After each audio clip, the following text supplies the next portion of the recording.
শিশু মঙ্গল সমিতির অর্থ তছরূপ মামলায় উদয়ন গুহের জেল হেফাজতের নির্দেশ দিল দিনহাটা মহকুমা আদালত। চলতি মাসের 17 তারিখ আবার তাকে আদালতে তোলা হবে। শনিবার তাকে আদালতে তোলা হলে এই নির্দেশ দেন বিচারক।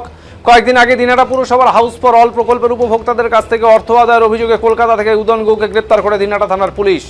এই মামলায় তাকে আদালতে পেশ করে পুলিশ হেফাজতে নেওয়া হয়। এরপর তার বিরুদ্ধে শিশু মঙ্গল সমিতির নামে অবৈধভাবে অর্থ তোলার অভিযোগকে সামনে আসে। এই মামলায় তাকে জিজ্ঞাসাবাদের আবেদন জানায় তদন্তকারী সংস্থা। তবে শারীরিক অসুস্থতার কারণে আদালত প্রথমে তাকে জেল হেফাজতে পাঠানোর নির্দেশ দেয়।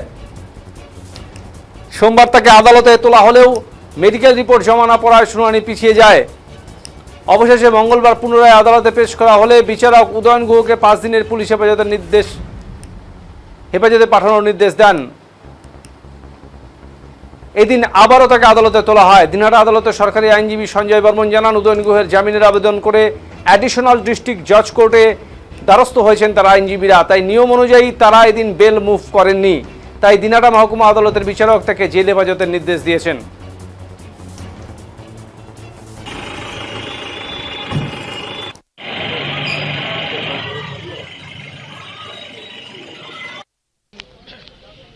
উদয়ন বাবুকে আজকে ওই 5 দিনের পিসি পেয়ার আজকে লাইন করে তোলা হয়েছিল এবং যেহেতু ওরা অলরেডি এডিশনাল ডিস্ট্রিক্ট জাজ কোর্টে বেল পিটিশন করেছেন আসামির হয়ে, তার জন্য আজকে আর কোর্টে তারা বেল মুভ করেননি।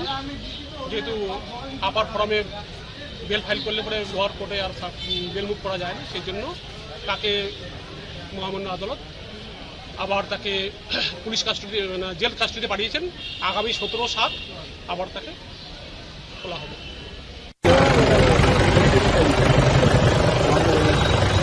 ভাই